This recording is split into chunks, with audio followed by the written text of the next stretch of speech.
Hello friends, आप लोग का बहुत बहुत स्वागत है स्टडी पॉइंट यूट्यूब चैनल पर। I welcome you all to study point. और आज के इस पर्टिकुलर वीडियो सेशन में हम लोग पॉलिटी के कुछ बहुत इंपॉर्टेंट 30 क्वेश्चन को डिस्कस करेंगे, जो कि आपके एग्जाम पॉइंट ऑफ व्यू से बहुत ही ज़्यादा इंपॉर्टेंट है, क्योंकि इस तरह के क्वेश्चन हमेशा से एग्जाम में हमेशा ही पूछे जाते हैं। तो सभी क्वेश्चन आपके लिए इंपॉर्टेंट है, तो कोई भी क्वेश्चन को आपको स्किप नहीं करना है। वीडियो को लास्ट तक देखिए, क्योंकि लास्ट में आपसे इंपॉर्टेंट क्वेश्चन पूछूंगी, जिसका आंसर आपको कमेंट सेक्शन में देना है। अगर आप चाहें तो इस वीडियो का पीडीएफ फाइल टेलीग्राम चैनल से जुड़ करके वहाँ से डाउनलोड कर सकते हैं और व्हाट्सएप ग्रुप से भी जोड़ सकते हैं।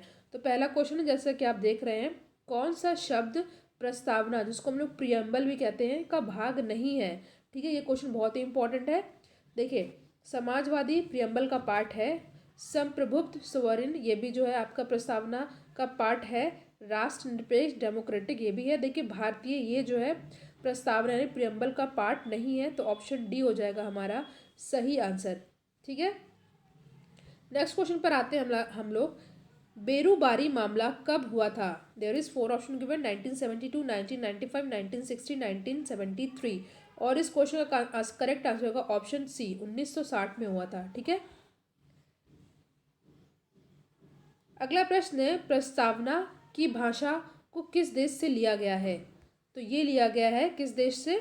आपके सामने 4 ऑप्शन दिया हुआ है, तो ऑस्ट्रेलिया हो जाएगा इस क्वेश्चन का करेक्ट आंसर। बात की जाए ऑस्ट्रेलिया की, तो ये एक आइलैंड कॉन्टिनेंट है, और ये भी क्वेश्चन पूछा जाता है कि निम्नलिखित में से कौन एक आइलैंड कॉन्टिनेंट है? तो ऑस्ट्रेलिया, जिसकी राजधानी कैनबरा है। यहाँ पे बहुत सारे इंपॉर्टेंट डेजर्ट भी पाए जाते हैं। ठीक है, सिम्पसन्स हो गया, और भी सारा सारा है, ग्रेट विक्टोरिया। तो ये क्वेश्चन इंपॉर्टेंट है। तो प्रस्तावना की भाषा को ऑस्ट्रेलिया से लिया गया है, तो ऑप्शन डी हो जाएगा हमारा सही आंसर। नेक्स्ट क्वेश्चन पे हम लोग आते हैं। क्वेश्चन है, भारत की नागरिकता किस तरह से समाप्त की जा सकती है? तो भारत की नागरिकता समाप्त की जा सकती है, देखिए, स्वैच्छिक त्याग से भी की जा सकती है, टर्मिनेशन यानी कि बर्खास्तगी के द्वारा भी की जा सकती है, नागरिकता से वंचित करके भी की जा सकती है। देखिए, ऑप्शन डी हो जाएगा हमारा यहाँ पे सही आंसर। नेक्स्ट क्वेश्चन है आपके सामने, मुख्य सूचना आयुक्त की नियुक्ति कौन करता है? ठीक है, 4 ऑप्शन आपके सामने दिया हुआ है। पहला है आपके सामने, प्रधानमंत्री की अध्यक्षता में गठित एक समिति के आदेश पर राष्ट्रपति के द्वारा। दूसरा है सुप्रीम कोर्ट के न्यायाधीश के द्वारा। तीसरा है राष्ट्रपति के द्वारा, या इनमें से कोई नहीं। तो क्वेश्चन नंबर 5 का आंसर हो जाएगा, प्रधानमंत्री की अध्यक्षता में गठित एक समिति के आदेश पर राष्ट्रपति के द्वारा मुख्य सूचना आयुक्त की नियुक्ति की जाती है। तो ऑप्शन ए हो जाएगा हमारा सही आंसर। नेक्स्ट क्वेश्चन है, किस समिति की सिफारिशों के आधार पर संविधान में मौलिक कर्तव्यों को जोड़ा गया था? तो इस समिति का नाम है स्वर्ण सिंह समिति। बहुत इंपॉर्टेंट क्वेश्चन है, हमेशा से ये क्वेश्चन पूछा जाता है। तो क्वेश्चन नंबर 6 ऑप्शन सी हो जाएगा सही आंसर। नेक्स्ट क्वेश्चन है, निम्न में से कौन सा मूल्य कर्तव्य नहीं है? ठीक है, तो जो मूल्य कर्तव्य नहीं है, पहले हम लोग देख लेते हैं कौन कौन सा है। भाईचारा बनाए रखना, ये मूल्य कर्तव्य है।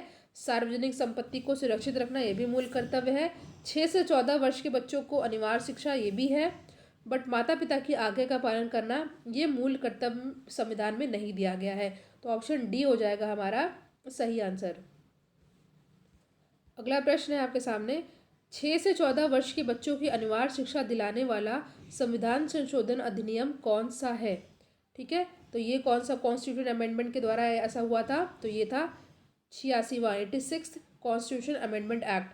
ठीक है, तो ऑप्शन सी हो जाएगा हमारा सही आंसर। नेक्स्ट क्वेश्चन है, संविधान के किस भाग को भारत का मैग्ना कार्टा कहा जाता है? कॉन्स्टिट्यूशन के किस पार्ट को इंडिया का मैग्ना कार्टा कहा जाता है? तो ये कहा जाता है भाग 3 को। ठीक है, ऑप्शन सी हो जाएगा हमारा यहाँ पे सही आंसर। प्रश्न नंबर 10 है, कौन सा कार्य अनुच्छेद 17 के अंतर्गत छुआछूत माना जाता है?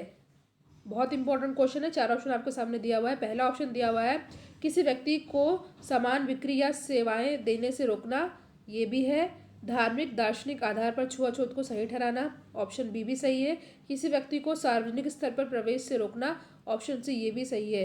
यानी कि ऑप्शन डी हो जाएगा हमारा सही आंसर। ठीक है, ये तीनों ही हमारा जो है अनुच्छेद 17, जो कि अनटचेबिलिटी को बताता है, के अंतर्गत माना जाता है। ठीक है, अगला प्रश्न है, राष्ट्रपति का पद किस तरीके से खाली हो सकता है? देखिए, राष्ट्रपति की बात आती है तो राष्ट्रपति बनने के लिए मिनिमम एज होती है 35 साल, और भारत के संविधान 52 और 53 में भारत के राष्ट्रपति के बारे में बताया भी गया है।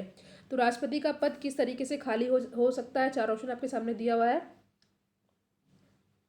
पहला है आपके सामने ऑप्शन, सिर्फ महाभियोग के शुरू होने पर, त्याग पत्र देने पर, कार्यकाल समाप्त होने पर। ठीक है, तो इस क्वेश्चन का करेक्ट आंसर हो जाएगा बी और सी, यानी कि त्याग पत्र देने पर राष्ट्रपति का पद खाली हो जाता है और कार्यकाल समाप्त होने पर। तो ऑप्शन डी हो जाएगा यहाँ पे हमारा सही आंसर। नेक्स्ट क्वेश्चन पे हम लोग आते हैं, राष्ट्रीय आपात की व्यवस्था किस अनुच्छेद में है? तो 4 ऑप्शन आपके सामने दिया हुआ है। अनुच्छेद 352 में राष्ट्रीय आपात की व्यवस्था के बारे में बताया गया है। तो ऑप्शन बी हो जाएगा यहाँ पे हमारा सही आंसर। नेक्स्ट क्वेश्चन है, भारत का महान्यायवादी निम्न में से कौन सा कार्य कर सकता है? तो इस क्वेश्चन का करेक्ट आंसर हो जाएगा, 4 ऑप्शन आपके सामने दिया हुआ है। तो ऑप्शन आपका बी, यानी कि वह भारत सरकार के अलावा किसी अन्य व्यक्ति के लिए भी कोर्ट में केस लड़ सकता है। ठीक है, भारत का महान्यायवादी निम्न में से कौन सा कार्य कर सकता है? तो इस क्वेश्चन का करेक्ट आंसर होगा ऑप्शन बी। ठीक है,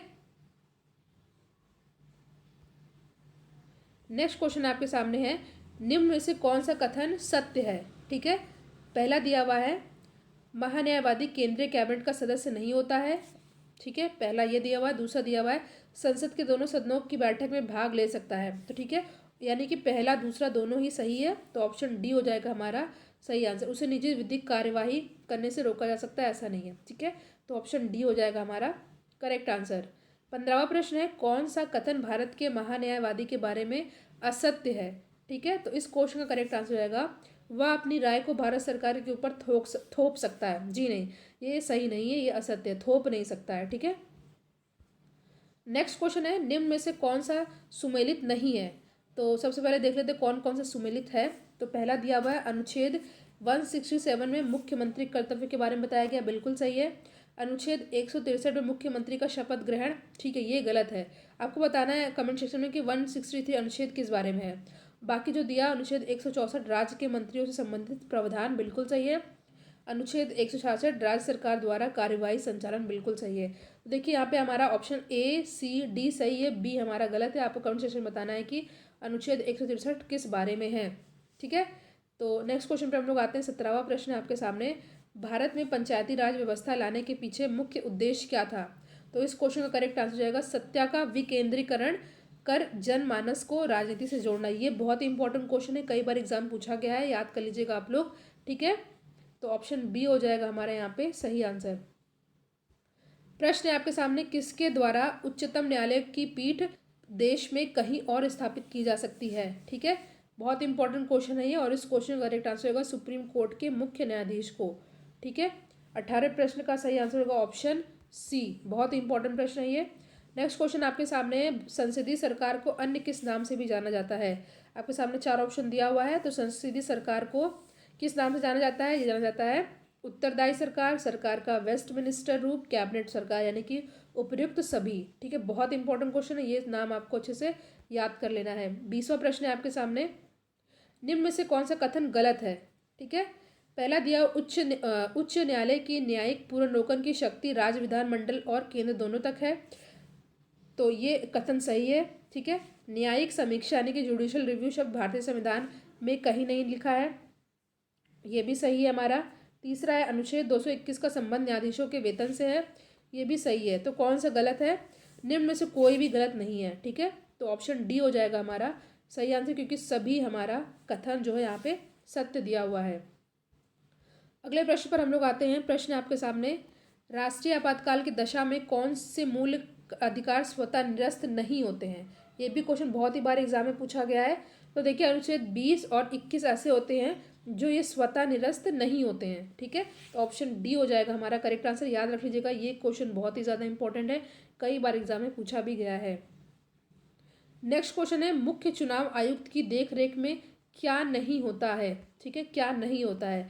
तो 4 ऑप्शन आपको सामने दिया है, उपराष्ट्रपति का, ग्राम पंचायत, राष्ट्रपति या विधानसभा। तो क्वेश्चन नंबर 20 का सही आंसर है ग्राम पंचायत। ठीक है, ऑप्शन बी हो जाएगा हमारा करेक्ट आंसर। ग्राम पंचायत मुख्य चुनाव आयुक्त की देखरेख में इनका चुनाव नहीं होता है, तो बी हो जाएगा हमारा यहाँ पे सही आंसर। नेक्स्ट क्वेश्चन है, किसकी लेखा समीक्षा यानी कि ऑडिटिंग करने का अधिकार नियंत्रक एवं महालेखा परीक्षक को है। ठीक है, तो ये भी क्वेश्चन बहुत इंपॉर्टेंट है। भारत की संचित निधि, राज्य की संचित निधि, प्रत्येक संघ शासित प्रदेश जहाँ विधानसभा हो, या ऑप्शन डी यानी कि चारों। ठीक है, 1 2 3 ये तीनों ही सही होगा, तो ऑप्शन डी हो जाएगा हमारा सही आंसर। 24वां प्रश्न आपके सामने है, राज्य का महाधिवक्ता यानी कि एडवोकेट जनरल कितने समय के लिए चुना जाता है। वीडियो आपके लिए डेली लाया जा रहा है, तो वीडियो को लाइक ज़रूर कीजिएगा और इसको ज़्यादा से ज़्यादा अपने फ्रेंड सर्किल में शेयर जरूर कीजिएगा। लास्ट तक देखिए, क्योंकि लास्ट में आपसे एक इंपॉर्टेंट क्वेश्चन भी पूछूंगी। क्वेश्चन है, राज्य का महाधिवक्ता यानी एडवोकेट जनरल कितने समय के लिए चुना जाता है। तो ये चुना जाता है, इनका कुछ कार्यकाल ऐसा कुछ तय नहीं है। ठीक है, तो ऑप्शन डी हो जाएगा हमारा सही आंसर। नेक्स्ट क्वेश्चन है आपके सामने, राष्ट्रीय मानवाधिकार आयोग के अध्यक्ष के लिए गठित समिति में कौन शामिल नहीं होता है। सबसे पहले हम लोग देख लेते हैं कौन कौन शामिल होता है। देखिए, लोकसभा अध्यक्ष शामिल होते हैं, मुख्य विपक्षी दल का नेता ये भी शामिल होता है, प्रधानमंत्री भी शामिल होते हैं, राष्ट्रपति शामिल नहीं होते हैं। ठीक है, तो ऑप्शन ए हो जाएगा हमारा सही आंसर। अगला प्रश्न है, केंद्र शासित राज्य में उच्च न्यायालय स्थापित करने का अधिकार किसके पास है। ये भी क्वेश्चन मोस्ट इंपॉर्टेंट है, कई बार एग्जाम में पूछा गया है। 4 ऑप्शन आपके सामने दिया हुआ, संसद, राष्ट्रपति, राज्यपाल या इनमें से कोई नहीं। तो इस क्वेश्चन का करेक्ट आंसर होगा, केंद्र शासित राज्य में उच्च न्यायालय स्थापित करने का अधिकार संसद के पास होता है। ऑप्शन ए हो जाएगा हमारा करेक्ट आंसर, पार्लियामेंट के पास होता है ये अधिकार। नेक्स्ट क्वेश्चन है, कौन सी समिति संसद सदस्यों की आचार संहिता को लागू करती है। आपके सामने 4 ऑप्शन दिया हुआ है, तो एथिक्स कमेटी। ठीक है, एथिक्स कमेटी जो होती है ये जो है आचार संहिता को लागू करती है, तो ऑप्शन ए हो जाएगा हमारा यहाँ पे सही आंसर। 28वां प्रश्न आपके सामने, उपराष्ट्रपति के चुनाव से संबंधित सभी विवादों की जांच कौन करता है। संसद, उच्चतम न्यायालय, चुनाव आयोग या बी और सी दोनों। तो इस क्वेश्चन का करेक्ट आंसर हो जाएगा, उपराष्ट्रपति के चुनाव से संबंधित सभी विवादों की जांच कौन करता है। ये करते हैं उच्चतम न्यायालय की सुप्रीम कोर्ट। ऑप्शन बी हो जाएगा हमारा सही आंसर। नेक्स्ट क्वेश्चन है, राष्ट्रीय विकास परिषद यानी कि नेशनल डेवलपमेंट काउंसिल का पहला अध्यक्ष कौन थे। आपके सामने 4 ऑप्शन है, वल्लभ भाई पटेल, जवाहरलाल नेहरू, नरेंद्र मोदी या इनमें से कोई नहीं। और इस क्वेश्चन का करेक्ट आंसर हो जाएगा option B, Jawaharlal Nehru. NDC के पहले अध्यक्ष कौन थे, जवाहरलाल नेहरू। भारत के पहले प्रधानमंत्री भी जवाहरलाल नेहरू ही जी थे, तो ऑप्शन बी हो जाएगा हमारा करेक्ट आंसर। मैंने आपसे कहा था कि लास्ट का क्वेश्चन आपसे पूछूंगी, जिसका आंसर आपको कमेंट सेक्शन में देना होगा। क्वेश्चन है, किस संविधान संशोधन में वोट डालने की उम्र 21 से 18 कर दी थी। बहुत ही इंपॉर्टेंट क्वेश्चन है, बहुत ही इजी भी है, क्योंकि ये क्वेश्चन हमेशा से एग्जाम पूछा था, आपको ये क्वेश्चन का आंसर आता भी होगा। तो 4 ऑप्शन आपके सामने दिया हुआ है, 60वां, 58वां, 61वां या 86वां। आपको इसका आंसर कमेंट सेक्शन में देना है। इसका PDF आप टेलीग्राम चैनल से जुड़ करके वहाँ से डाउनलोड कर सकते हैं। वीडियो को आप लोग ज़्यादा से ज़्यादा जो है लाइक ज़रूर कीजिएगा, शेयर ज़रूर कीजिएगा, और चैनल पर नया तो सब्सक्राइब जरूर कीजिएगा। आपके लिए बहुत मेहनत की जा रही है, तो इतना तो आप लोग कर ही सकते हैं। Thank you so much for watching. Thank you.